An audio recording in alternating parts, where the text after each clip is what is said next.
المبين أحمد المصطفى سيد المرسلين صلى الله ربنا على النور المبين أحمد المصطفى سيد المرسلين وعلى آله وصحبه أجمعين وعلى آله وصحبه أجمعين اللهم صل على سيدنا محمد طب القلوب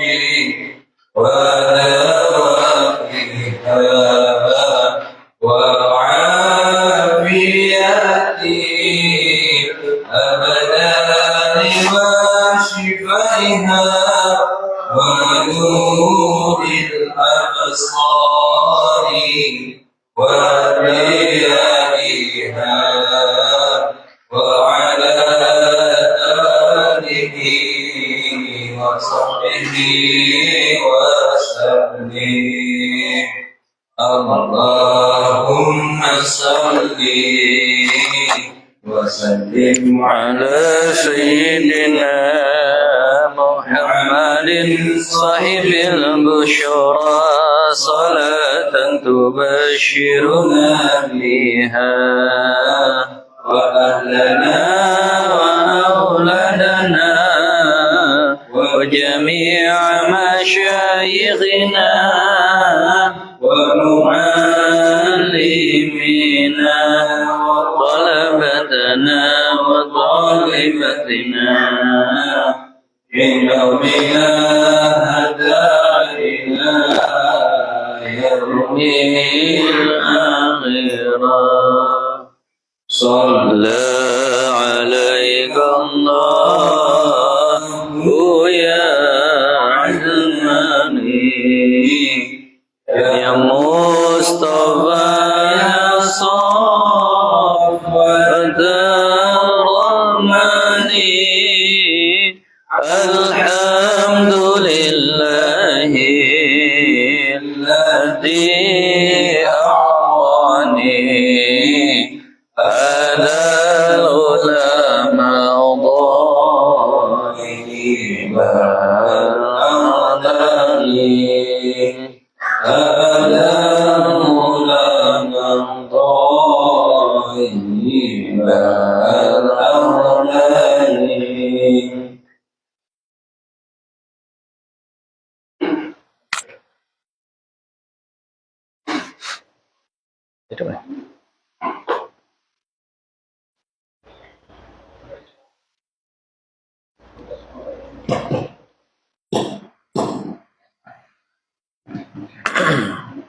Allah. Assalamualaikum warahmatullahi wabarakatuh. Bismillahirrahmanirrahim. Limardatillahi subhanahu wa ta'ala wa hidayatihi wa inayatihi wa taufiqihi wa ila hadratin nabiyyil mustafa Muhammadi wa ala alihi wa sahbihi ajma'in wa li jami'i masyayikhina wa li walidina wa liman 'allamana wa liman ahsana ilaina wa liman lahu haqqun 'alaina minal muslimina wal muslimat al ahya'i minhum wal amwat wa liman nawaina wa manawa masyayikhuna wa waliduna minan niyatis salihat wa biniyatil futuh wal munuh wal rusukh wa salahil jasadi wal ruh wa biniyati husnil khatimah wa salahil aqibah ma'al lutfi wal afiyah wa khususan li muallifi hadhil kutub al-fatihah. A'udzu billahi minasy syaithanir rajim. Bismillahirrahmanirrahim. Alhamdulillahi rabbil alamin, arrahmanir rahim, maliki yaumiddin. Iyyaka na'budu wa iyyaka nasta'in. Ihdinas siratal mustaqim. Siratal ladzina an'amta 'alaihim ghairil maghdubi 'alaihim waladdallin. Amin. Alhamdulillahirabbil alamin wassalatu wassalamu ala asyrafil anbiya'i wal mursalin sayyidina wa maulana Muhammadin wa ala alihi wa sahbihi ajma'in. Amma ba'du. Rabbi yassir wa la tu'assir, Rabbi tamim bi khair. Subhanaka la ilma lana illa ma 'allamtana innaka antal alimul hakim. Rabbi shrah li sadri wa yassir li amri wahlul 'uqdatam min lisani yafqahu qawli. Insyaallah kita mulai dengan kitab Minhajul Abidin walal muallif rahimahullah. Kita sampai kepada permasalahan masih lanjutan seputar uzlah. Cukup lama kita bahas uzlah ini ya. Orang itu kalau memang merasa makhluk ini menjadi masalah untuk dia mendekat kepada Allah, maka baiknya adalah uzlah, menyendiri. Namun yang lalu ada pertanyaan, ada pembahasan, apakah tetap lebih utama uzlah atau bergaul bersama orang-orang soleh di rubat-rubatnya, bergaul dengan orang soleh di madaris-madarisnya, di madrasah-madrasahnya, atau kalau boleh dikatakan sekarang di pondok-pondoknya, di tempat-tempat suluknya. Kalau kita masuk ke pondok, tentu kita nggak uzlah, mana ada pondok sendirian, kan begitu. Kalau kita masuk ke madrasah, tentu kita nggak uzlah. Kenapa? Karena madrasah pasti ramai-ramai. Jadi ini kalau seandainya begini bagaimana? Maka yang lalu dijawab, seandainya masyayikh yang mengelola pondok itu, seandainya ulama yang mengelola rubat-rubat itu, rubat lah ya, rubat itu tempat belajar yang mondok gitu, itu memang masih mengikuti jalur ulama-ulama solih terdahulu, maka ini justru adalah satu hal yang sangat baik. Ini adalah satu hal yang sangat baik. Justru bukan uzlah, tapi kumpul sama orang seperti ini sangat dianjurkan. Kan gitu. Ini pembahasan yang lalu. Nah, sekarang kita masuk ke pembahasan yang baru. Halaman 32, 1, 2, 3, 4, 5, 6, 7, 8 baris dari bawah. Maka jika engkau kata, kalau seandainya kau tanya, kau katakan, jika memilih ia, murid yang mujtahid. Kalau seandainya murid yang bersungguh-sungguh, murid di sini orang yang mau sampai kepada Allah ya. Secara bahasa murid itu orang yang berkehendak, orang yang berkeinginan, itu artinya murid. Ya ingin apa? Kalau yang sekolah ingin pinter. Kalau di sini ingin sampai kepada Allah. Kalau seorang murid ini, nah, yang mujtahid, yang memang serius, yang memang bersungguh-sungguh, nah, yang murtadha, yang memang di jalan yang bagus lah, di jalan yang lurus, yang diridhoi. Nah, memilih ia, murid yang mujtahid, yang murtadha, bahwa keluar ia daripada mereka itu. Ada seorang murid memilih, udahlah, nggak mau mondok lah, memang milih uzlah juga gitu. Nah, udahlah nggak usah di madrasah tuan guru inilah, tetap milih uzlah juga gitu. Dia milih keluar dari situ. Nah, kenapa? Keluar ia daripada mereka itu, mereka siapa nih? Mereka para solihin, para ulama-ulama yang mengelola madrasah atau rubat tadi, kepada tempat yang lain, milih tempat lain. Nah, untuk beruzlah. Karena dilihat kebaikan pada dirinya. Karena dia memandang kayaknya kalau keluar dari pondok ini, keluar dari rubat ini, keluar dari majelis, madaris, guru-guru ini, itu ada kebaikannya. Nah, itu perasaan dia memandang ada kebaikan pada dirinya. Dan hendak menjauh akan kebinasaan yang masuk atasnya. Dan dia ingin menjauh dari kebinasaan atau musibah yang bisa terjadi ketika dia terus berada di majelis tersebut. Nah, di majelis tersebut.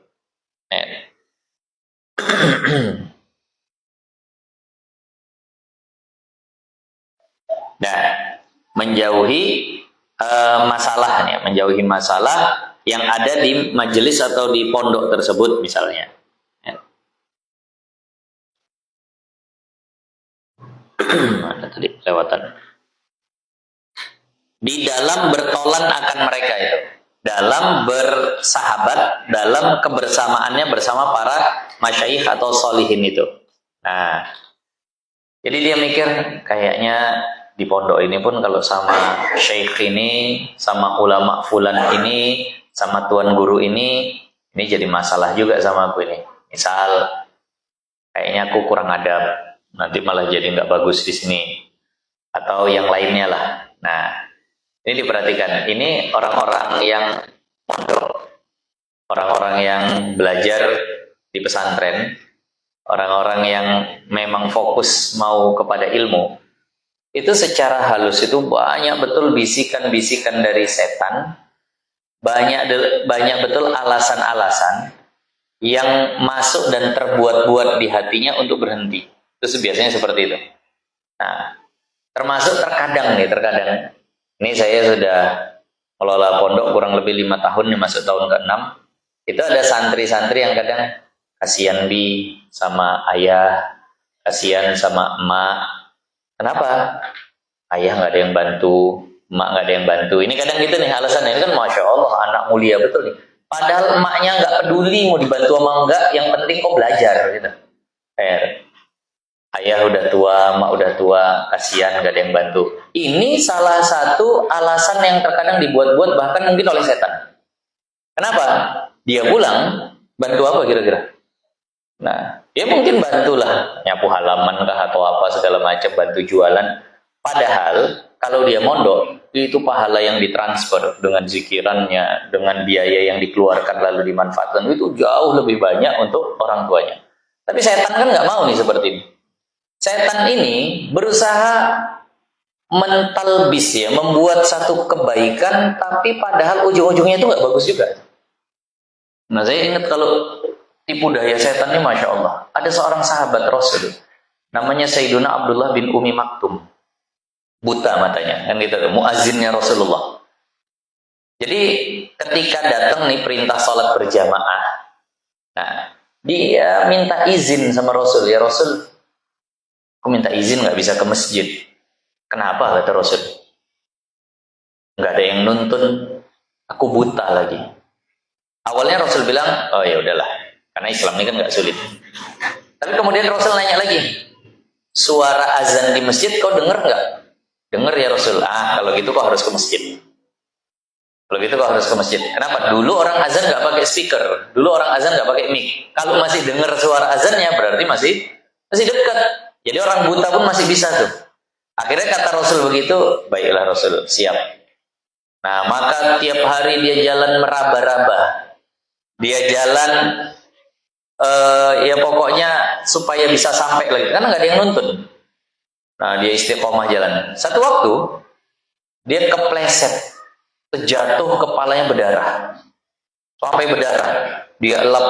Beliau elap wajahnya yang berdarah itu, kemudian jalan lagi ke masjid. Esok harinya beliau keluar rumah, ada suara yang bilang, Tuan, ayo antar ke masjid. Oh ya, senang lah. Alhamdulillah, dituntun gitu, sampai ke masjid. Tuntun sampai ke masjid. Tiap hari dituntun sampai ke masjid, tapi nggak kenal juga siapa orangnya. Akhirnya Abdullah bin Umi Maktum bilang, kau ini siapa? Baik betul kau tiap hari untuk membantu aku ke masjid. Biar ku doakanlah. Masa aku nggak kenal sama yang menuntunku? Udahlah, nggak usah tanya-tanya Tuan. Loh kenapa aku nggak boleh? Udah nggak usah tanya-tanya lah. Tolonglah dijawab. Masa aku nggak tahu orang yang bantu aku ini siapa? Nanti kalau seandainya aku kasih tahu, kau terkejut. Kau ini sebenarnya siapa? Aku ini setan. Aku ini setan, lihat tuh. Nah, aku ini setan. Bingung Sayyidina Abdullah bin Umi Maktum nih. Setan kok baik kali. Mau nonton orang ke masjid. Ingat, setan gak akan pernah bikin baik loh. Itu dulu ya. Ini pasti kalau istilah film tuh ada plot twistnya di sini. Ada sesuatu yang di luar dugaan kita.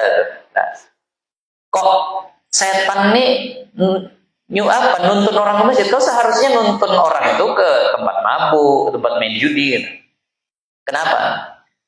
Kemarin waktu kau terpleset, berdarah kepalamu, tapi kau terus tetap ke masjid. Itu para malaikat bilang bahwa Abdullah bin Umi Maktum dihapuskan separuh dosanya. Maka iblis takut kau terjatuh lagi, bersih dosamu. Jadi tuntun dia, jangan sampai jatuh. Mau kelihatannya baik pun, tapi ternyata ada melencengnya tuh. Nah, jadi kayaknya tadi bisikan-bisikan seperti itu kepada orang yang ibadah tuh ada saja tuh. Ini mengantisipasi mana yang bisikan setan, mana yang betul-betul kebaikannya harus pandai-pandai. Santri-santri itu kadang begitu. Padahal selama dia di situ itu bantuan kepada ayah emaknya tuh, masya Allah. Tiap dia zikir, ya karena emak-emak ayahnya yang biayai dia di pondok, ngalir pahalanya. Dia tambah pinter, ngalir terus. Nah, di rumah dia paling bantu nyuci piring, bantu nyapu halaman, bantu apa. Tapi akhirnya dengan itu dia bilang ke emaknya pun tersentuh, yalah baliklah kau nak, ada putus belajar. Nah, jadi maka ini termasuk talbisul iblis, ya. Apa itu? Penyamaran tipu daya yang dibuat iblis ataupun setan. Nah, ini kalau seandainya nih ada orang merasa, udahlah aku nggak usah sama tuan guru ini lagi. Kupikir kayaknya kalau kupikir-pikir aku keluar dari pondok ini lebih baik untukku. Nah, itu, ini dia masalahnya kan gini nih. Ada seorang murid yang mujtahid, yang bersungguh-sungguh dia milih, udahlah nggak usah di sini lagi lah. Kayaknya di sini bisa salah adab sama guru. Nah, itu pikirannya mungkin. Atau hal-hal yang lain. Jadi aku milih keluar saja. Nah, itu bagaimana tuh? Nah, maka ketahui olehmu bahwasannya madaris, pondok-pondok pesantren, dan rubatot dan rubat-rubat. Rubatot itu yang diasuh oleh orang-orang saleh ini menempati kota yang ia berkubu dengan dia, berkubu. Kalau di bahasa Arabnya di sini bahasanya kubu itu kayak benteng ya, berkubu itu berbenteng gitu. Jadi bahasa kita mudahnya gini. Perlu kau ketahui bahwasannya madrasah-madrasah, pondok-pondok pesantren yang kau berada di situ, kau tidur situ, nginep situ, ibadah situ, belajar situ, terus kau merasa kayaknya aku pingin uzlah sajalah keluar sendirian. Itu perlu kau ketahui, pondok-pondok itu, robat-robat itu kayak benteng. Posisinya kayak benteng. Nah, jadi berkubu dengan dia orang yang mujtahidun. Nah, jadi berlindung di situ orang-orang yang mujtahid daripada orang yang merampas di jalan. Ibarat benteng, kalau orang udah masuk benteng, aman, nggak ada perampok. Aman, nggak ada begal. Kalau seandainya dulu ya, di benteng itu, dalam benteng. Aman tuh, nggak ada perampok, nggak ada begal. Dan orang yang mencuri, insya Allah nggak dicopet orang.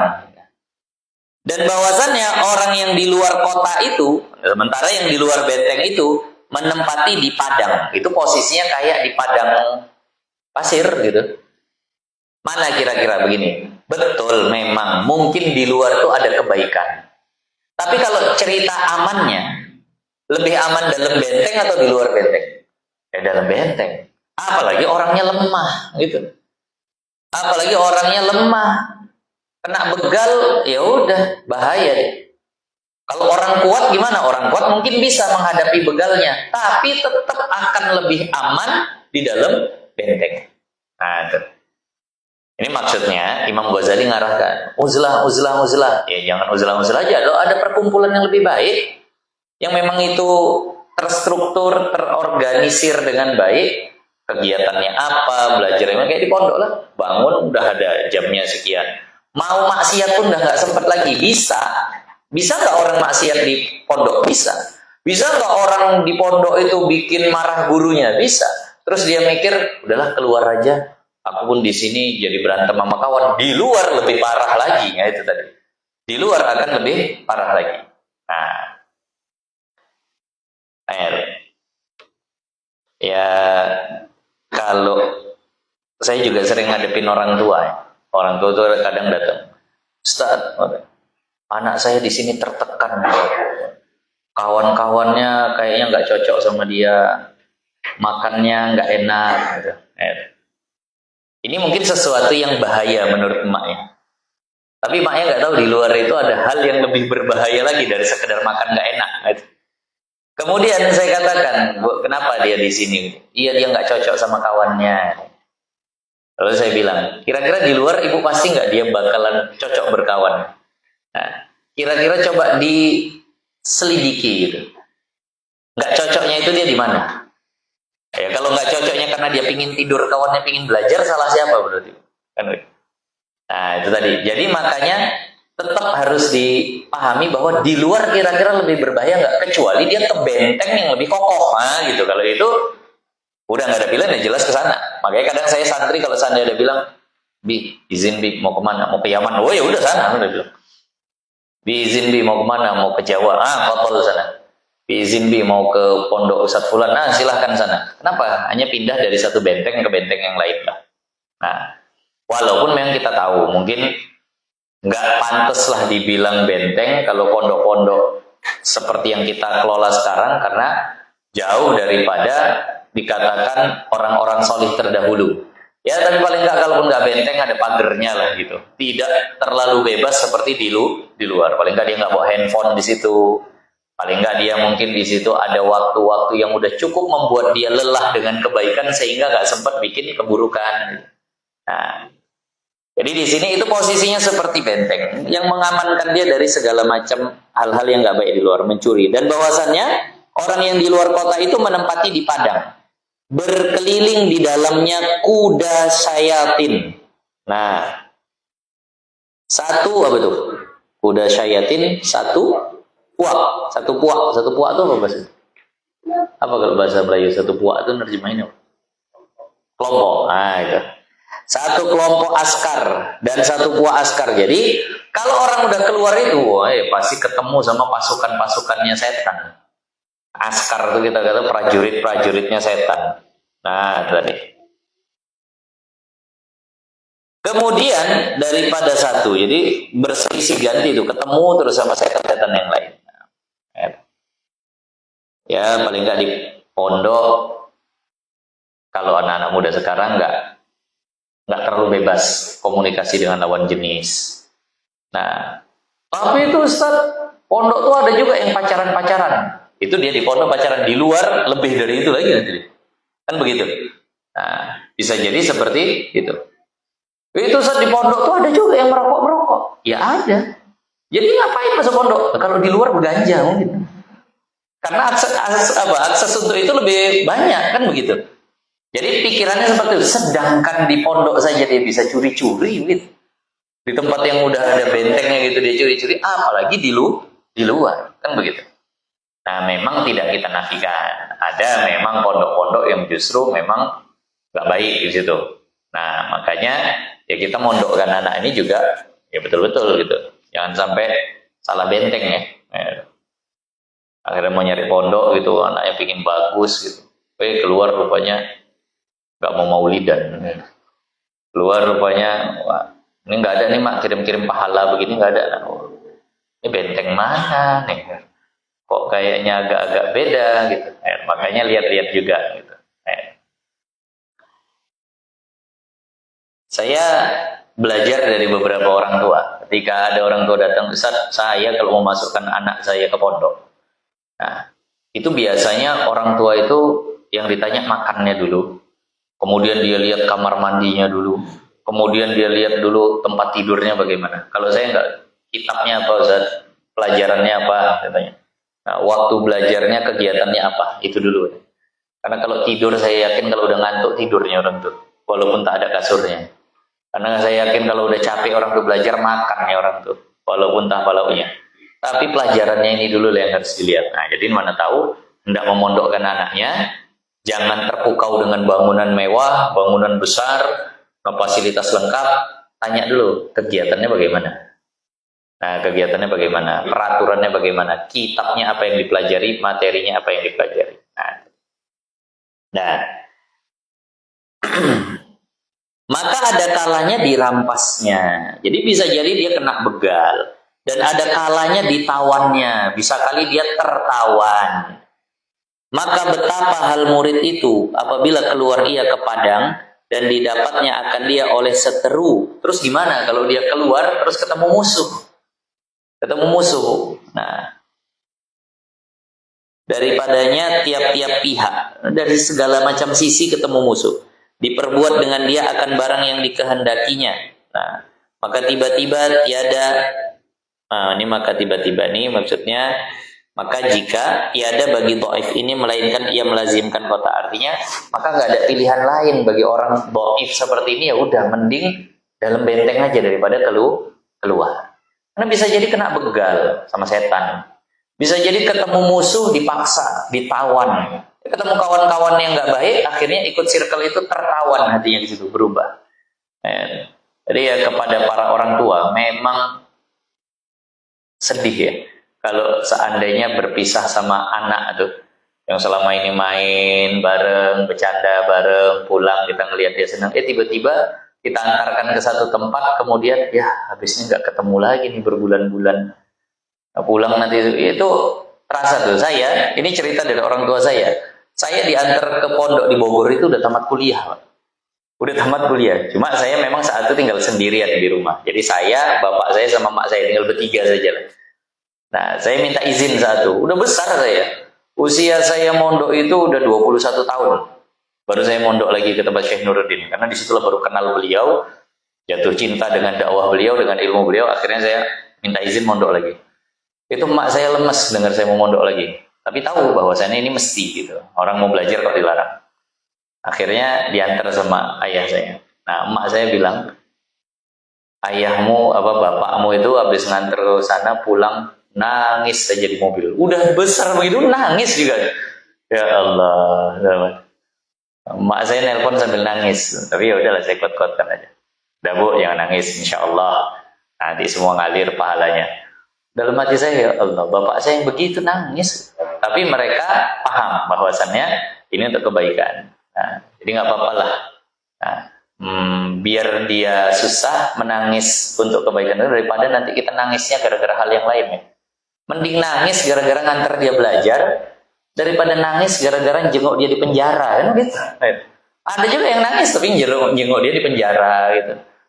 Nah, mending nangis gara-gara nengok dia itu sakit perutnya gara-gara mungkin makannya nggak enak gitu. Daripada nanti nangis gara-gara ngelihat dia terlibat narkoba segala macam segalanya. Nah, dari makanya dikuat-kuatkan yang seperti ini. Itulah bentuk perampasan daripada setan. Tapi kalau di luar, walaupun memang tidak menjadi, nah kalau benteng yang tak kokoh ya jebol juga bisa juga kena. Tapi paling tidak kita berbesar. Dan ada pun laki-laki yang kuat. Nah, kalau seandainya orangnya memang kuat, orangnya nggak lemah. Jadi keluar kalau ada begal dia bisa lawan. Keluar kalau ada setan dia tahu bagaimana cara menghalaunya. Yang mengetahui akan tipu daya seteru, yang tahu tentang tipu daya musuhnya, tiada dapat menggolibkan dia segala seterunya. Menggolibkan itu mengalahkan. Musuhnya itu nggak ada yang bisa mengalahkan dia. Orang-orang kuat. Dan bersama padanya di dalam kota dan di luar kota. Sama, mau di dalam kota dia nggak akan terampas, tidak akan tercuri. Di luar pun dia aman, tidak akan diganggu, tidak akan tercuri. Kenapa? Udah kuat ya. Nah, atau di padang. Jadi mau di dalam kota, di luar kota, di padang. Maka tiada ditakut atasnya apabila keluar ia. Nggak khawatir dia. Nah, udah mantap betul ilmunya, udah cukup bekalnya. Kalau dia keluar benteng itu nggak ada masalah. Nah, melainkan bahwa adalah tetap di dalam kota itu terlebih memelihara akan dia. Tapi tetap keluar kan perlu ngeluarin energi berarti untuk ngelawan segala musuh-musuh di luar tadi. Maka tetap di dalam kota, di dalam benteng itu pasti tetap lebih mudah kan itu. Lebih memeliharakan akan dia atas tiap-tiap kelakuan dari segala hal-hal yang akan terjadi.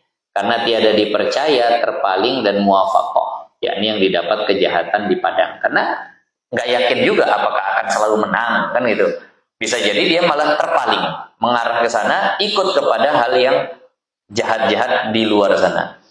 Maka apabila adalah pekerjaan pada jumlahnya menempati ini, maka duduk di dalam tempat yang tersebut itu serta rijalullah. Nah, kalau memang beginilah keadaannya, mau orang lemah, mau orang kuat, tetap amannya itu di dalam, maka duduk di dalam tempat bersama rijalullah, wali-waliullah ini, dan sabar atas masyaqqah, sabar atas kesulitan, bertolan, kumpul bersama orang-orang soleh tadi terlebih utama bagi orang yang murtadha dan yang menuntut kebajikan dengan tiap-tiap kelakuan. Nah, akan datang nanti dan tiada menegah. Bisa dipahami lah ini ya, arah pembicaraan ini kemana. Nah, artinya uzlah ini memang diperintahkan. Tapi kalau ada pilihan bahwa kita bisa kumpul sama orang baik, ya nggak usah uzlah. Kumpullah sama orang baik. Nah, ya.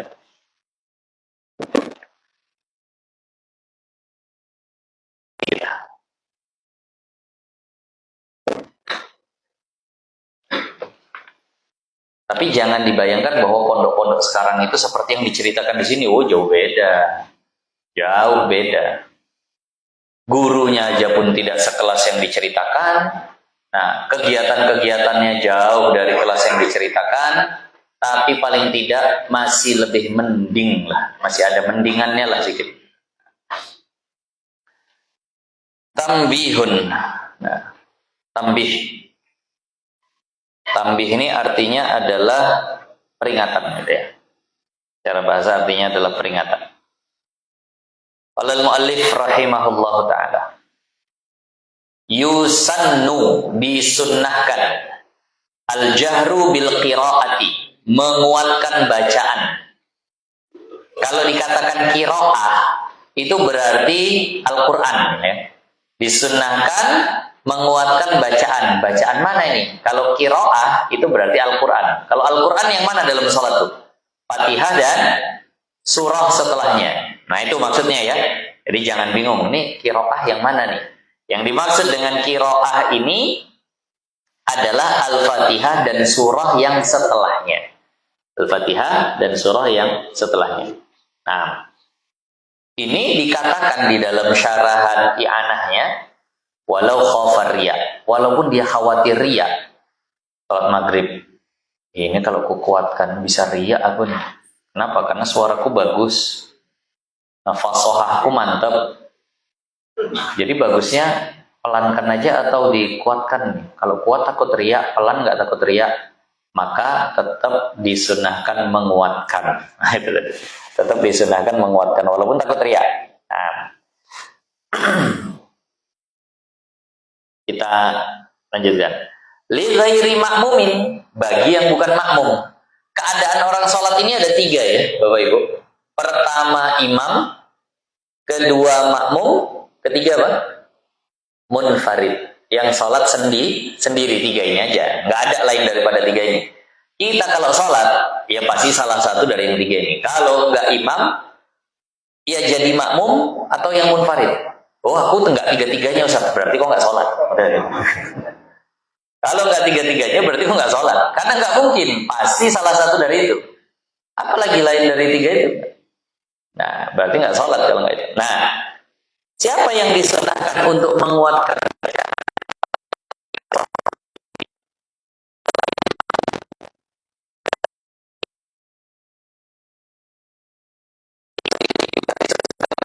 Bacaan Fatihah dan surah. Kapan aja, bukan di semua. Nah, yang pertama, fi subhin, pada sholat subuh.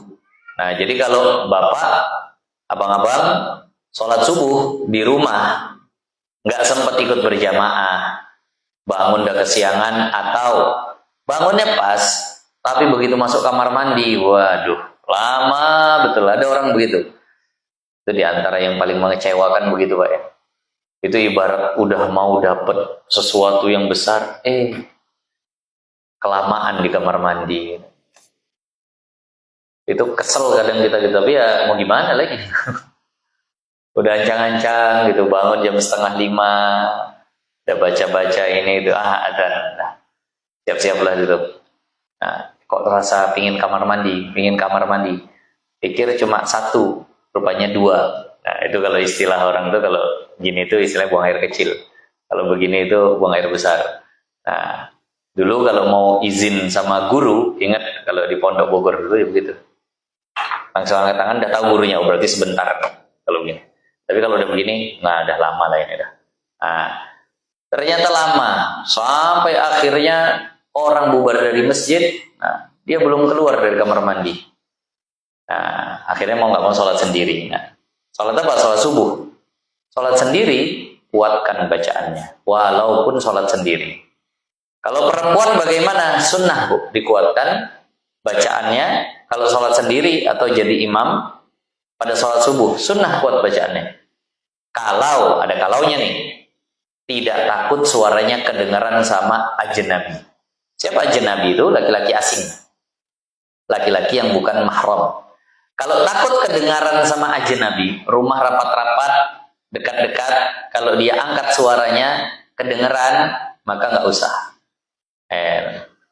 Maka dari yang seperti ini ya, sebenarnya mau gimana lagi kita bilang? Mau dibilang tapi udah banyak dibuat, bahkan sebagian ustadz-ustadz juga gitu. MTQ bagi perempuan itu bisa menimbulkan fitnah. Nah, MTQ bagi perempuan duduk di atas panggung, memandangkan suara yang belenggok-lenggok, nada luar biasa indah.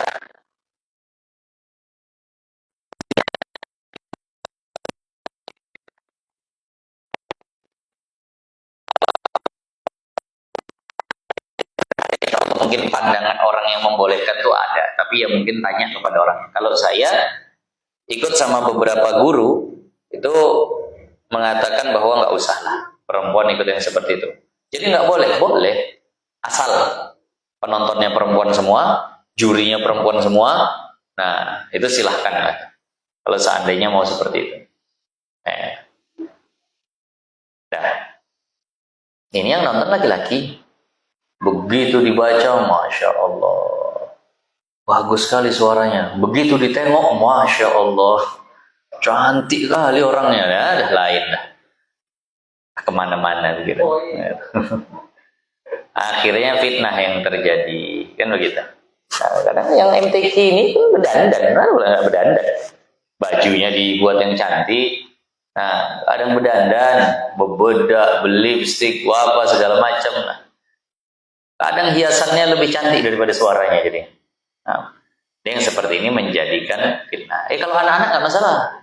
Kalau anak-anak umur 6 tahun, 7 tahun yang belum sampai haddus syahwah, belum sampai batas yang bisa menarik syahwat lawan jenis, nah itu batal, silahkan. Karena kadang kakak-kakak, mahasiswa-mahasiswi yang bisa menimbulkan fitnah. Nah, jadi kalau perempuan, kalau ceramah saya katakan tetap yang paling afdol itu seperti Ustadzah Halimah Al-Aidrus. Ini kalau nggak percaya fenomena yang terjadi, banyak ning di Jawa tuh ya, banyak ning di Jawa, ning fulanah, ning siapa lah gitu.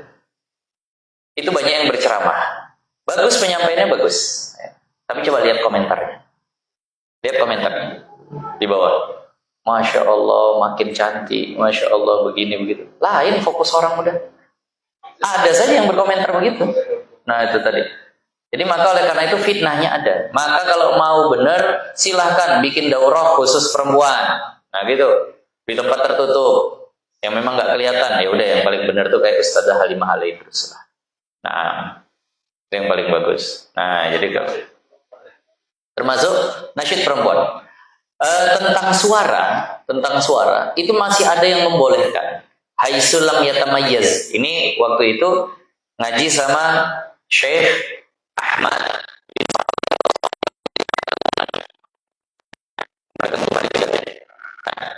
Itu saat itu beliau sedang isi daurah di Perbauman. Maka saat itu saya hadir. Kemudian alhamdulillah ketika jamuan makan saya dipanggil sama yang punya pondok. Ini Ustaz ikut makan dampingi Syekh. Karena kebetulan saat itu untuk ngobrol pas lagi diundang nggak ada yang bisa bahasa Arab. Ya saya pun nggak pandai kalinya, cuma masih bisa lah ngobrol-ngobrol sedikit. Jadi pas ngobrol, pas makan saya nanya, ya Syekh, nah kaifa ra'yukum, bagaimana pendapat Syekh? Nah anin nisa, tentang beberapa perempuan. Nah, yaqsidna, yang mereka baca qasidah, nah, indal maulid begini-begini. Nah, kemudian wa yasma'u aswatahunna, kemudian mereka ada yang dengar suara mereka, nah minar rijal, daripada laki-laki. Nah, itu gimana sih? Tapi wajahnya nggak kelihatan, Anda tanya gitu. Ya kan bikin di satu ruangan suara keluar gitu. Jadi kata beliau, ada satu pendapat, bahkan pendapat ulama madzhab Syafi'i, haitsu lam yatamayyaz aswatuhum, selagi nggak bisa kita tahu ini suara siapa gitu. Ini suaranya fulana nih, nggak tahu kita itu ini suara siapa, itu nggak apa-apa. Itu masih ada yang bilang nggak apa-apa. Tapi bukan dihadiri laki-laki. Kalau dihadiri laki-laki nggak boleh. Nah itu tadi. Maksudnya itu ya. Nah jadi ya fadhol aja, silahkan aja kalau begitu. Asal suaranya aja yang keluar. Nah tadi. Dan ini yang biasa dibuat oleh maulid-maulid para akhwat. Bukan sampai keluar suaranya. Tapi kita nggak tahu itu suara siapa. Apalagi vokalisnya sampai 3, 4, 5 terbedakan lagi. Nah itu kata beliau itu nggak ada masalah. Itu masih ada yang membolehkan. Nah jadi ibu-ibu kalau mau baca pas sholat subuh boleh kuat, boleh. Kalau seandainya tidak kedengeran sama laki-laki asing. Tapi pun kuatnya duna jahri rojul. Tidak sampai sekuat laki-laki. Nah, tidak sampai sekuat laki-laki. Nah, jangan pakai mic pula. Nah. Jadi di bawah suaranya laki-laki. Nah, itu yang pertama. Pada sholat subuh, 2 rakaatnya ini bacalah Fatihah dan surahnya itu secara kuat. Wa ulayail isya'aini, dan 2 rakaat yang pertama dari 2 salat isya. Nah, ini istilahnya dalam bahasa Arab aghlabiyah. Maghrib dan isya dua-duanya disebutnya isya. Isya'aini. 2 salat isya. Mana ada salat isya sehari 2? Maksudnya maghrib dan isya.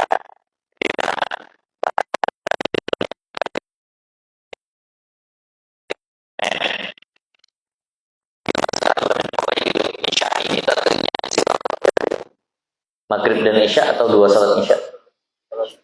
Pada saat salat isya dan habis itu maghrib isya. Ah, itu dia maksudnya.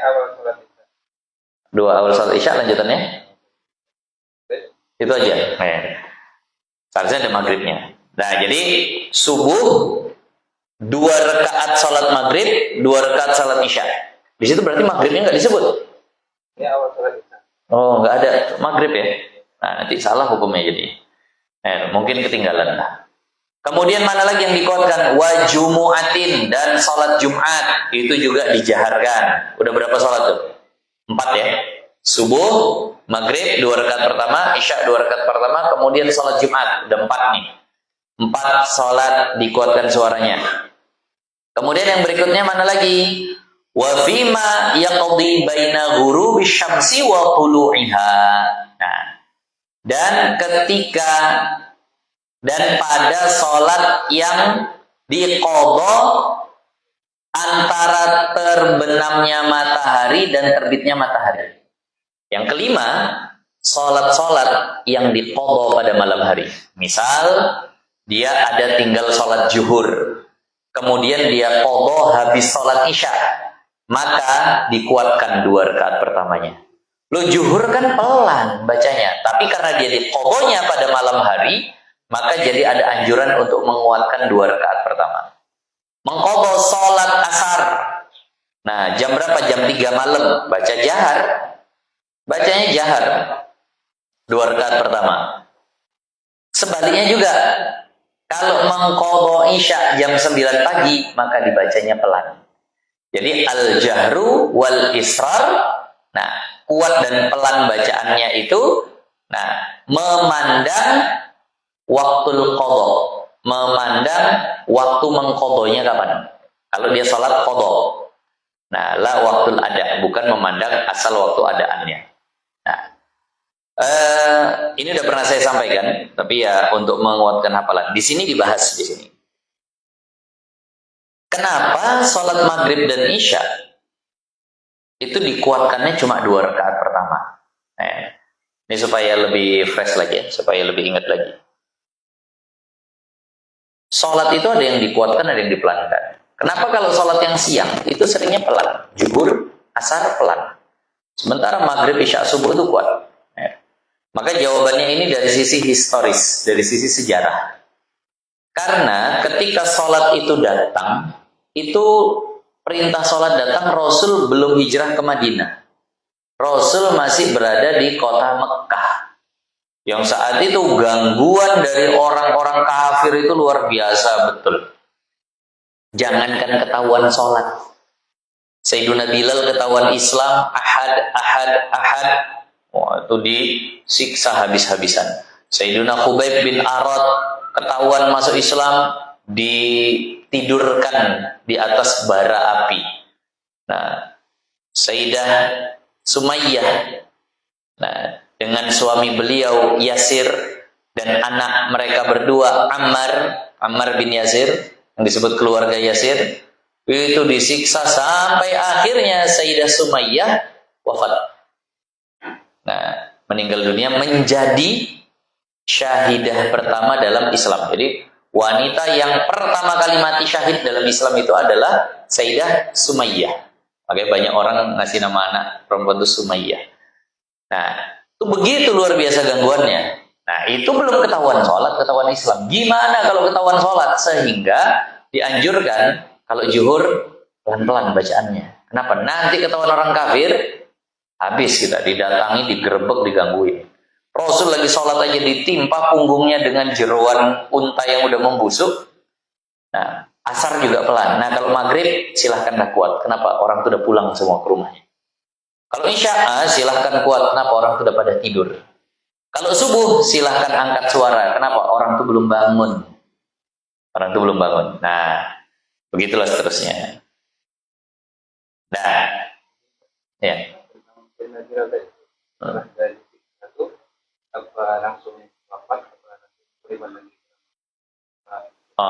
Sayyiduna Bilal. Itu kisah Sayyiduna Bilal. Beliau disiksa. Siksaannya itu luar biasa. Beliau punya majikan namanya Ubay bin Ka'ab. Ubay bin Khalaf. Nah, Ubay bin Ka'ab sahabat Nabi. Ubay bin Khalaf. Ini nyiksanya itu nggak tanggung-tanggung. Nah, dalam satu riwayat, beliau diikat di kuda. Beliau diikat pakai talinya diletak di kuda. Kudanya dipukul sekuat-kuatnya. Lari keseret beliau. Kemudian beliau ditindih batu di padang pasir. Tapi tetap ahad. Apakah beliau wafat? Enggak.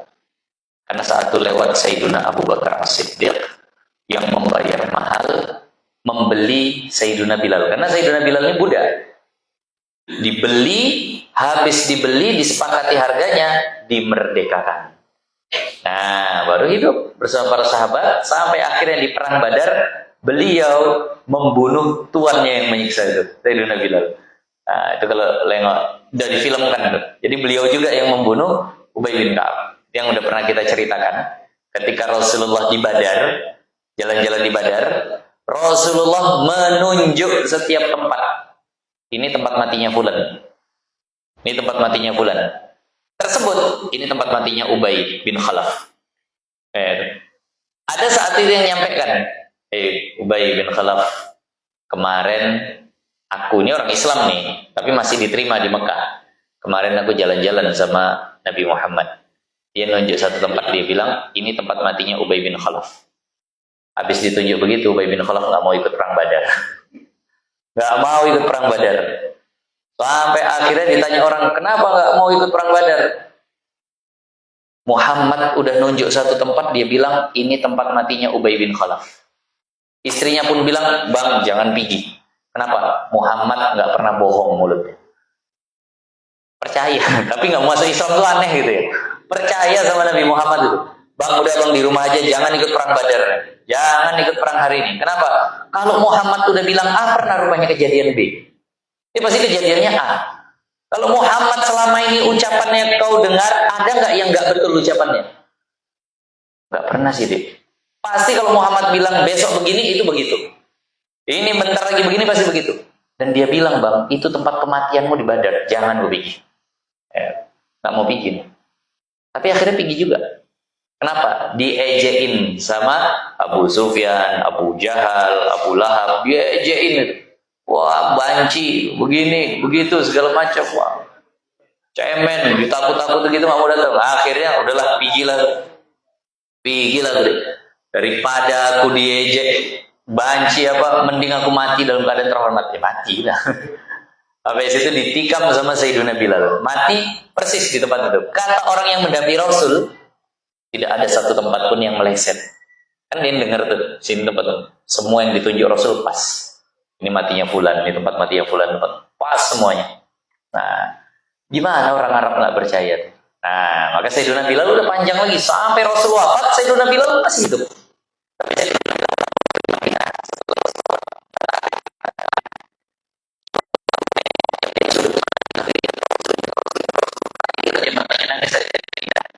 Nah, pindah tempat, nggak mau tinggal di situ. Itu ceritanya. Nah, jadi kita balik lagi ke kaji kita. Inilah yang terjadi di Mekah sehingga yang dikuatkan itu maghrib, isya. Nah, pertanyaannya kadang begini. Kalau memang alasannya itu, kenapa maghrib kuatnya cuma 2 rakaat? Kan mereka tidurnya sepanjang maghrib, isya juga kenapa cuma 2 rakaat? Kenapa nggak 4 rakaat semuanya dijaharkan? Kenapa tidak 4 rakaat dikuatkan semua? Kan orang kafirnya lagi pada tidur. Ya baca 4 rakaat dikuatkan kan aman. Nah, ini dijawab di sini dengan jawaban tasawuf. Nah, di sini ada pertanyaan gini. Fa inqila halla tulibal jahru fiha li annaha minas salatil lailiyah. Kenapa enggak dibaca kuat semua? Ini di i'anahnya ya. Kan namanya salat malam. Ya seharusnya maghrib 3 rakaat kuat semua. Isya 4 rakaat kuat semua, nggak akan kedengaran juga sama orang kafir. Jadi di sini dibaca ujiba, dijawab. Supaya jelas nasnya ya. Bi anna dzalika rahmatun li du'afa'il ummah. Ini adalah bentuk kasih sayang syariat kepada umat-umat yang masih lemah. Lemah gimana maksudnya? Li anna tajallillah ala qulubihim bil azamati yazdadu syai'an fa syai'an. Karena tajallinya Allah. Ini satu istilah tasawuf yang payah jelasinnya. Yang memang harus dengan rasa. Ibarat rasa, nggak bisa dijelasi dengan kata-kata. Coba yang bisa menjelaskan rasa duren dengan kata-kata sampai orangnya puas. Gimana rasa duren, Pak? Coba. Bisa pakai kata-kata. Jadi tajalli ini adalah rasa. Apa yang jelasinnya? Artinya apa? Merasa Allah itu betul ada gitu. Nah, kayak mana rasanya? Nggak tahu. Harus orangnya ngerasain.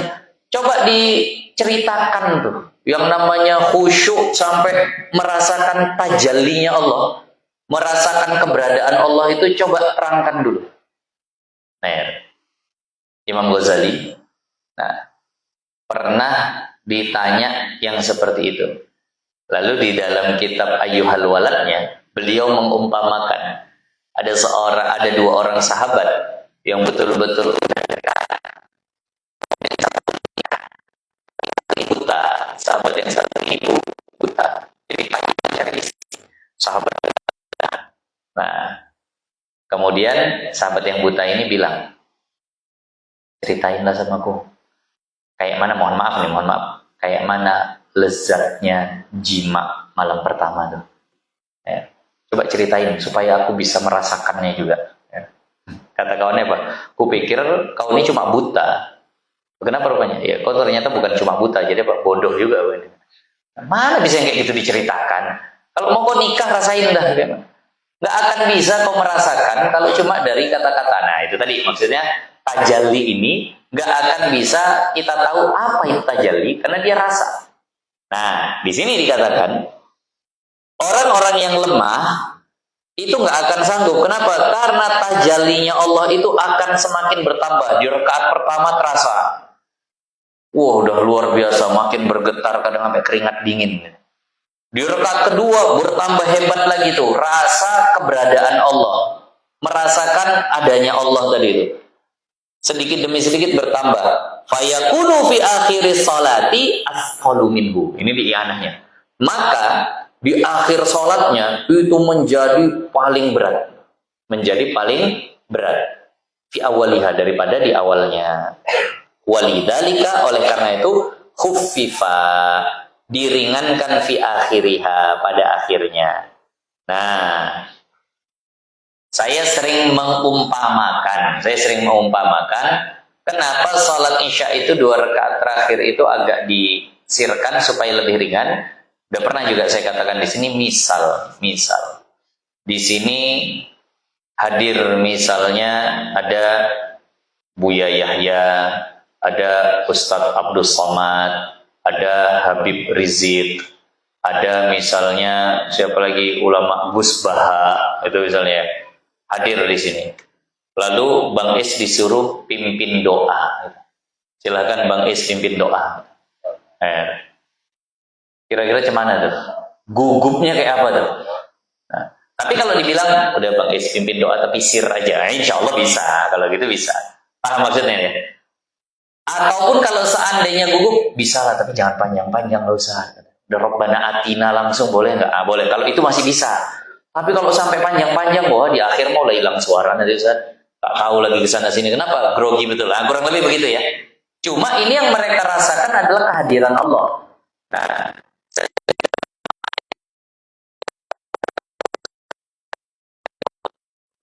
sehingga diringankan. Bisa dipahami ya. Ini bagi orang-orang itu khusyuk. Kita mau 8 rakaat kuat terus, nggak ada masalah gitu. Orang kita nggak ngerasakan kehadiran itu. Nah, lanjut terus nggak ada masalah. Nah, makanya Sayyidina Abu Bakar itu sering kalau jadi imam nggak kesimak bacaannya. Kenapa? Baru baca sebentar isak tangis yang kedengeran, nggak terkondisikan lagi.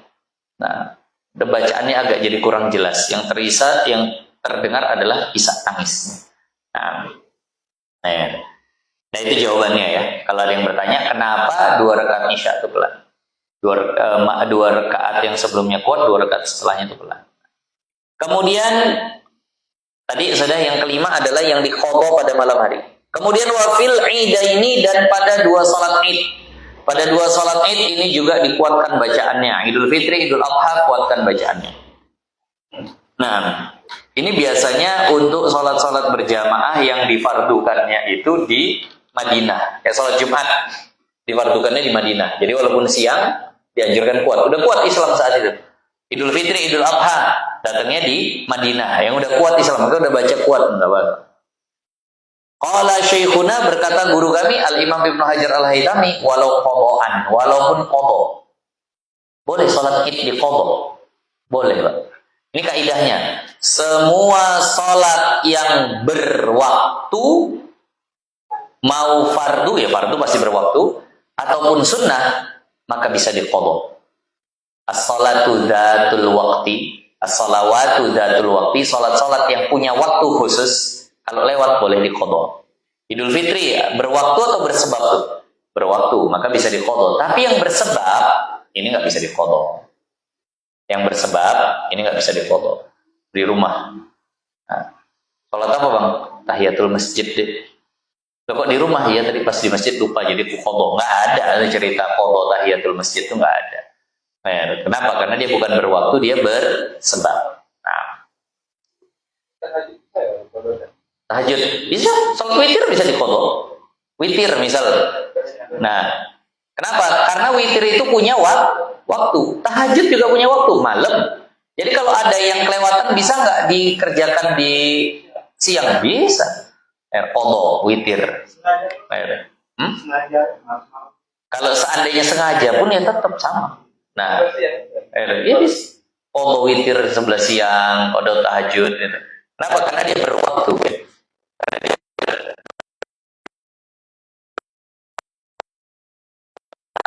Alanya pasti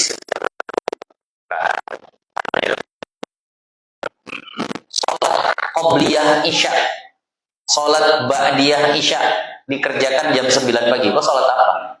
Ba'diyah isya. Sakit kan ya. Ba'diyah isya jam 9 pagi.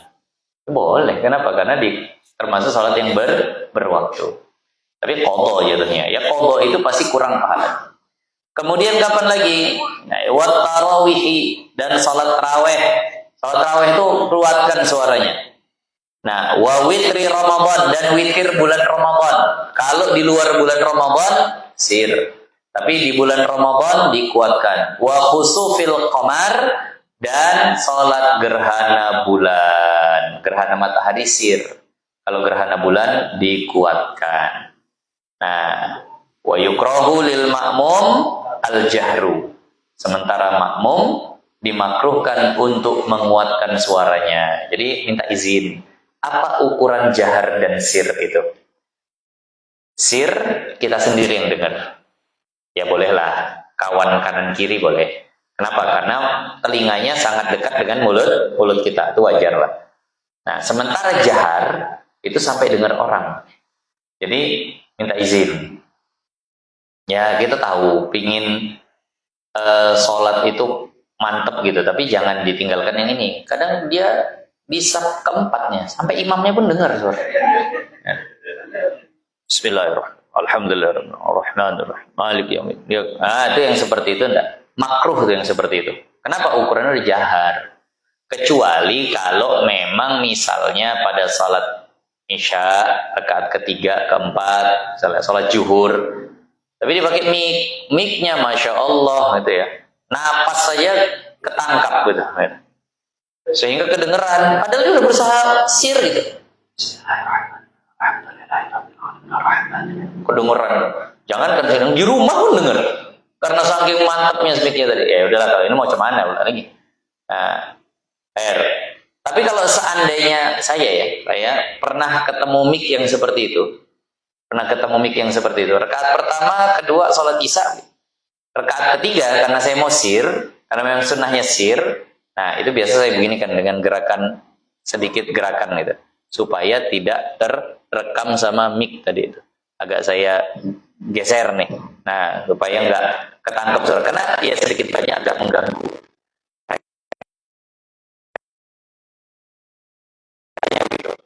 Nah, kalau dia tunggu lagi nanti ya akhirnya dia bakalan terlambat baca Fatihahnya.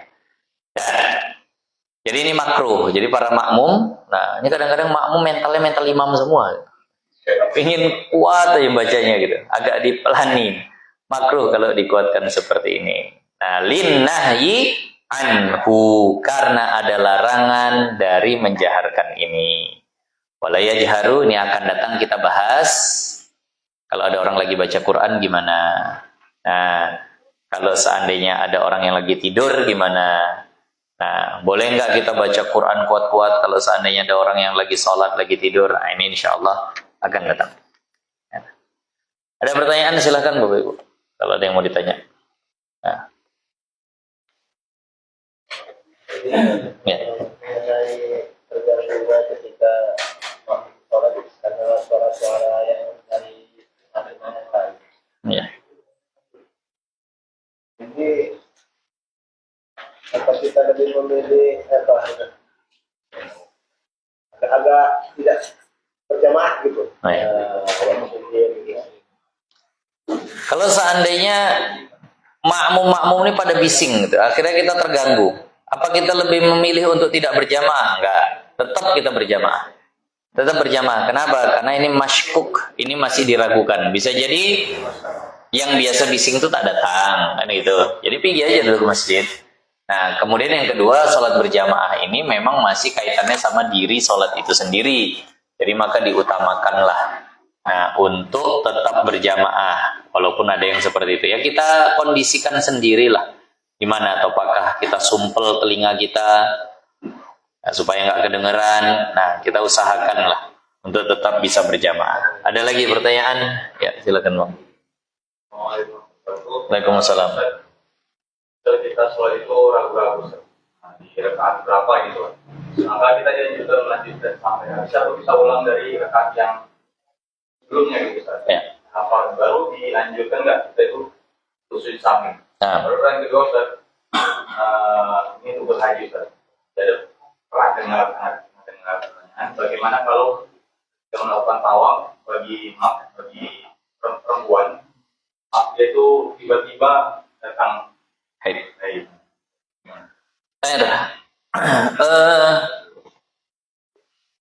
Lagi sholat. Nah ini makasih ini abang kita dari tebing nih. Datang dari tebing ngaji kemari. Kalau seandainya lagi sholat ragu jumlah rakaat, ini rakaat ketiga atau keempat ya? Itu bagusnya kita ulang sholatnya atau kita lanjutkan atau bagaimana? Hukumnya begini. Kalau ragu 3 atau 4 ambil yang paling sedikit. Berarti ini masih 3. Nah, ini rakaat kedua atau ketiga ya? Ini rakaat kedua. Nah, gitu. maka ambil yang paling sedikit. Nah, apakah nanti kita dianjurkan sujud sahwi? Iya. Setelahnya nanti kita disunnahkan, bukan diwajibkan ya. Disunnahkan sujud sahwi. Kenapa? Ada ihtimal lebih, ada kemungkinan lebih sholat kita. Tapi ya sesuai prosedur kita ambil yang 3. Nah, penasaran kali dia. Ini 3 atau 4 ya? Kayaknya 4 kuat juga kemungkinannya, tapi nanti nggak 4 pula, udahlah, aku ambil yang 3.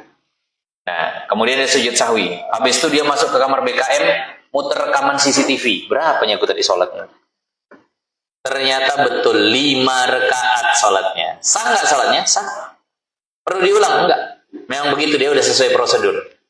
Tapi seandainya dia begini, ini 3 atau 4 ya? Ragu aku lah. Tapi udahlah, ambil 4 aja lah. Nah, ambil 4 aja nih. Nah, habis 4, dia cek CCTV.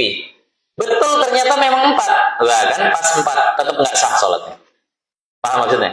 Kenapa? Karena tadi dia nggak sesuai prosedur tuh. Paham maksudnya? Dia tidak sesuai dengan hukum syariatnya. Jadi maka oleh karena itu harus memang ambil yang paling rendah, kalau lebih tetap sah. Jangan ragu-ragu ambil yang banyak. Walaupun pas tetap nggak sah. Jelas ya? Nah, yang kedua tentang ibadah haji. Lagi tawaf seorang wanita datang darah haidnya batal. Tunggu berhenti darah haidnya nanti baru dia tawaf lagi. Ambil qaulus sahbi, qaulul laqti. Artinya kan kalau ada darah terputus-putus, itu ada yang mengatakan putusnya itu masuk haid, ada yang mengatakan putusnya itu masuk suci. Maka ambil yang pendapat putusnya itu masuk suci. Suntik, mampet bentar, cepat tawaf. Habis selesai tawaf, kemudian keluar lagi dah aman dah. Karena tawaf saja yang mesti suci daripada hadas besar dan hadas kecil tadi itu. Jadi gitu tadi. Tapi tetap batal tuh kalau keluar tuh. Nah, kalau udah selesai tawaf, datang kain untuk tawaf adanya, itu kan tidak termasuk wajib haji. ya. Itu gimana? Nah, ya nanti tinggal berarti bayar dam. Kalau ditinggalkan kan itu bayar dam. Atau mau ikut yang mengatakan bahwa itu nggak wajib, mazhab Hanafi nggak wajib.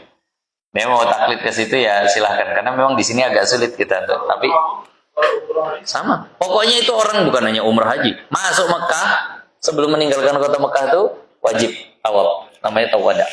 Nah. Masya Allah panjang. Assalamualaikum warahmatullahi wabarakatuh. Abi, suntik KB hukumnya apa, Bi? Dan setelah suntik KB kok malah haid. Dan haidnya malah nggak berhenti-berhenti. Itu hukumnya gimana dan gimana dengan sholatnya, Bi? Apakah caranya sama dengan orang yang istihadah? Hukum suntik KB ya boleh-boleh aja. Tapi ingat hukum ber-KB ini. Hukum ber-KB kalau untuk tahdid membatasi tanpa ada uzur, itu ulama banyak yang mengharamkan. Tapi kalau tanzim, ngatur jarak, maka itu dibolehkan.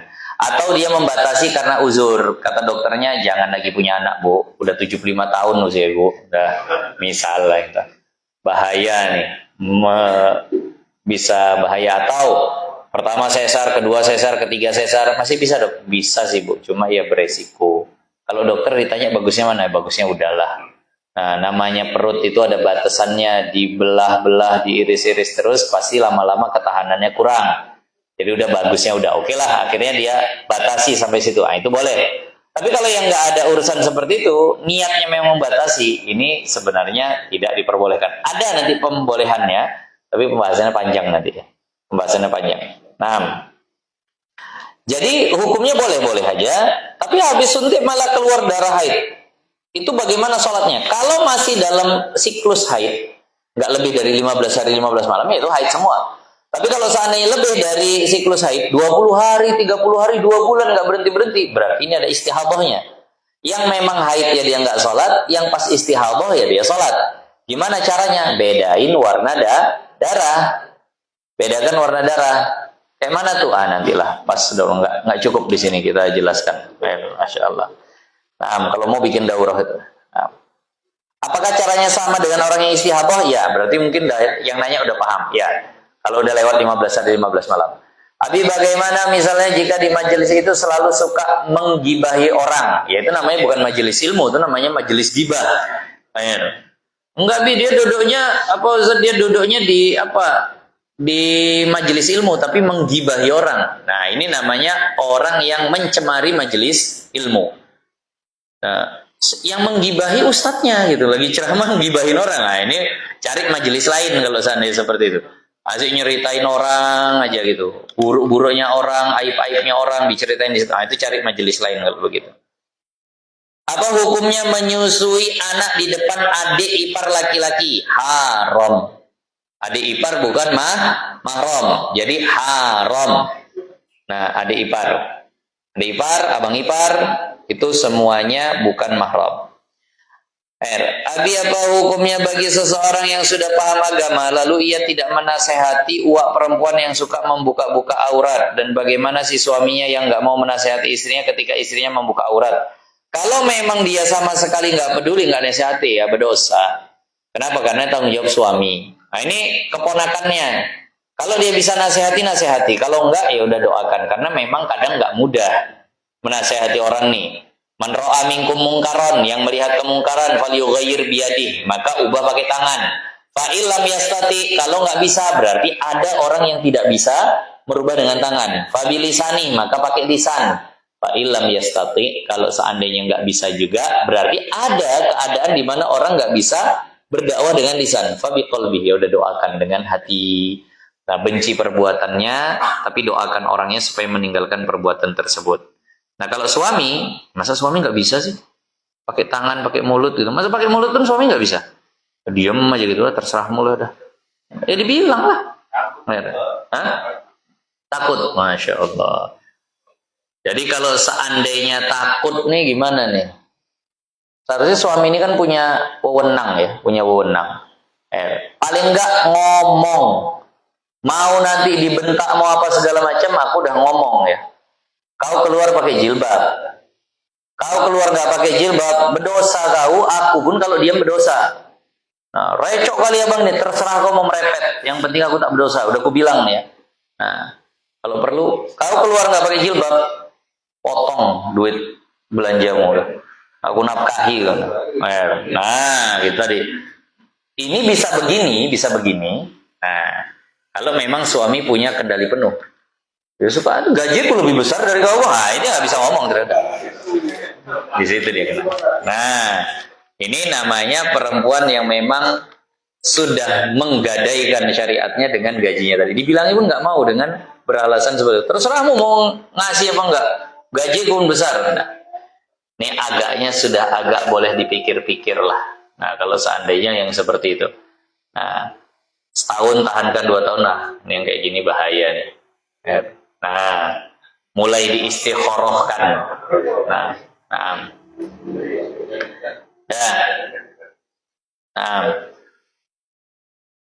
Kemudian yang berikutnya ada seorang yang malas kali dia untuk sholat, malas kali dia untuk sholat, dan berat rasa dia untuk sholat. Tapi puasa dia puasa juga, dan sholatnya yang enggak itu bagaimana? Ada orang nggak sholat tapi puasa, itu bagaimana? Dalam mazhab Syafi'i puasanya sah, dalam mazhab Hambali nggak sah. Kenapa? Mazhab Hambali orang nggak sholat kafir, sehingga orang kafir puasanya tidak sah. Mazhab Syafi'i nggak kafir, tapi puasanya itu tetap sah, ya dosa sholatnya tetap ada. Nah itu tadi. Jadi kalau kita ya tetaplah dia puasa. Nanti kodonya banyak kali. Ngapain kok puasa kalau nggak sholat? Ya malah 2 jadinya dosanya kan begitu. Karena mazhab Syafi'i tetap orangnya itu beriman. Bagaimana MTQ perempuan yang sudah viral di sosmed? Ya udah kayak tadi lah itu. Bahwa itu menjadi perbedaan pendapat ulama. Tapi ada yang membolehkan, katanya yang membolehkan. Mungkin kalau seandainya dalilnya pas atau ininya cocok, ya udah. Tadi udah kita katakan, bukan nggak boleh perempuan baca Quran. Yang nggak boleh perempuan duduk di atas ditontoni lagi baca Quran sama laki-laki. Itu yang nggak baik. Nah, ada lagi pertanyaan? Ya. Batasan aurat perempuan, sama dalam penuntutan kafir yang biasa itu misal rambut tengah boleh kelihatan. Batasan aurat perempuan di depan wanita kafir itu adalah yang boleh terlihat itu yang biasa nampak ketika beraktivitas. Mana tuh? Kepala sampai leher. Jadi termasuk rambut. Boleh kelihatan. Tangan sampai bahu. Boleh kelihatan. Menyusui tetap nggak boleh di depan perempuan kafir. Kaki sampai betis. Kemudian ada masalah batasan aurat perempuan di depan mahram dan sendiri. Itu kan dari pusat sampai Lutut. Berarti dada tidak sampai wajib ditutup. Kalau diperhatikan secara nafsu, kan lebih banyak kelihatan dada daripada paha. Perhatikan. Ini memang hukumnya seperti itu. Kalau seandainya dikatakan aurat perempuan di depan mahram itu antara pusar sampai lutut. Berarti kalau menyusui anak depan mertua, depan menantu, depan apa itu kan berarti mahram, itu nggak ada masalah. Betul. Tapi kalau dipandang dari segi syahwat yang lebih mudarat justru adalah perkara yang demikian. Maka yang perlu diperhatikan, kalau memang ini sudah bersyahwat nggak boleh dilihat. Nah itu tadi. Kalau pakai syahwat, jangankan ngelihat aurat. Mohon maaf, ngelihat bebek aja pun bersyahwat suruh berpaling. Ngelihat bebek bersyahwat suruh berpaling. Haram. Melihat semua hal yang membangkitkan syahwat itu harus berpaling. Jadi di sini hukumnya bukan kepada yang membuka tapi kepada yang melihat. Nah, walaupun kepada mahram kalau ada syahwat harus berpaling. Nah, itu tadi. Jadi inilah insyaallah kaji kita. Ada lagi terakhir sebelum ditutup. Kalau mengenai tentang pembahasan meletakkan niat di dalam basuhan wudhu, kaidahnya sama ketika takbir. Kalau setelah sempurna diulang kembali, maka yang kedua itu menghubungkan yang pertama. Kalau wudhu gimana? Kalau wudhu tidak. Bahkan di dalam kitab Ihana udah kita bahas. At-taslisu fima madha. 3 kali pada apa yang sudah dibahas. 3 kali apa? Wajah 3 kali. Bagaimana dengan niat? Niatnya sunnah 3 kali. Nah itu tadi. Jadi apakah dia tidak membatalkan? Tidak. Nah bedanya di mana? Karena niat wudhu ini beda dengan niat sholat. Niat wudhu ini bisa dijuzukkan. Bisa dibuat sengaja aku mengangkat hadas wajah, sengaja aku mengangkat hadas tangan, sengaja aku mengangkat hadas kepala. Itu bisa. Jadi niat di wudhu ini lebih bebas dia daripada niat dalam sholat. Kalau sholat dia satu paket, satu niat untuk semua. Nah itu tadi. Jadi boleh dia itu untuk 3 kali di situ nggak ada masalah. Terakhir, Bang Sis. Dengan mandi sama 3 kali juga itu tadi. Bahkan mandi pun bisa dijuzuk-juzuk kan tuh. Sengaja aku mengangkat hadas paha kanan gitu. Kaki kanan, sengaja aku mengangkat hadas kaki kiri. Itu boleh seperti itu. Bisa dijuzuk-juzukkan. Nah, Bang Sis. Yang jahar sama tadi kalau doa Setelah sholat, afdol jahar atau sir? Kalau orang Wahabi Salafi udah jelas ya. Sir itu yang afdol. Kalau ada yang masbuk dan itu bisa mengganggu, bagusnya memang sir. Nah, bagusnya memang sir. Dan jangan terkejut nanti bahwa dalam mazhab Syafi'i itu dianjurkan bahwa doa-doa setelah salat itu sir. Itu dianjurkan sir. Kecuali lit ta'lim, kecuali untuk ngajari orang. Dan memang insya Allah tujuan imam itu baca kuat supaya orang hafal. Nah, itu tadi. Jadi makanya kita kuat itu dengan tujuan untuk ngajarin orang supaya hafal. Saya pribadi ya, nggak tahu lah yang ada di sini. Allahumma antas salam wa minkas salam wa ilaika ya'ud. Itu nggak pernah saya hafal secara betul-betul tengok. Allahumma antas salam wa ilaika ya'ud. Nggak pernah. Hafalnya dari mana? Dari Pak Imam. Dari sholat dengar itu. Nah, zikiran Nabi sholat itu semuanya itu dari Pak Imam. Jadi memang ini aja li ta'limil ummah, untuk ngajarin umat gimana zikiran setelah sholat. Maka pakai kaidah tadi, Imam Syafi'i mengatakan la ba'sa bihi. Nggak apa-apa, kuatin aja. Kalau memang tujuannya untuk mengajari orang. Tapi kalau ada yang sholat, ya jangan kuat kali lah. Jangan sampai yushawwis bahasanya, jangan sampai mengganggu orang yang sedang sholat. Kalau sampai ganggu haram, nanti di situ ada. Nah, tadi. Insya Allah ini kita kaji. Tapi ya memang kalau ini disampaikan agak sulit nanti beberapa masjid itu untuk menerima yang seperti itu tadi ya, karena banyak loh nanti takutnya kita dituduh jadi kayak orang Wahabi, karena framingnya, pemenggalannya itu nanti di situ.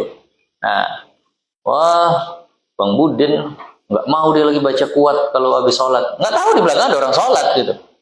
salapi loh Bang Udin ya, kira begitu. Karena framingnya langsung itu, nggak mau zikiran kuat. Padahal tiap habis sholat ada aja orang yang lagi sholat masbuk atau apa begitu. Sebenarnya disuruh untuk pelan tadi itu. Kalau ada yang sedang sholat. Nah, alhamdulillahirabbil alamin. Sebelumnya lupa saya. Ada pengumuman. Jal, mana Jal? Panggil Jal. Nah, ada. Insyaallah Bang Yusuf pengajian di Masjid Sungai Padang. Ba'da Isya, pada maghribnya diliburkan ada sesuatu. Jadi ngajinya siap sholat Isya di Masjid Al-Hikmah di pinggir Sungai Padang. Di masjid. Bukan di pinggir sungai, di masjid. Alhamdulillahirabbil alamin, wassalatu wassalamu ala asyrafil anbiya'i wal mursalin sayyidina wa maulana Muhammadin wa ala alihi wa sahbihi ajma'in. Allahumma arzuqna ilma warzuqna fahma warzuqna amala. Rabbana taqabbal minna innaka antas samiul alim. Rabbana atina fid dunya hasanah wa fil akhirati hasanah wa qina adzabannar. Sallallahu alaihi sayyidina Muhammad. Alhamdulillahirabbil alamin. Subhanakallahumma bihamdika asyhadu an la ilaha illa anta astaghfiruka wa atubu ilaik. Assalamualaikum warahmatullahi wabarakatuh.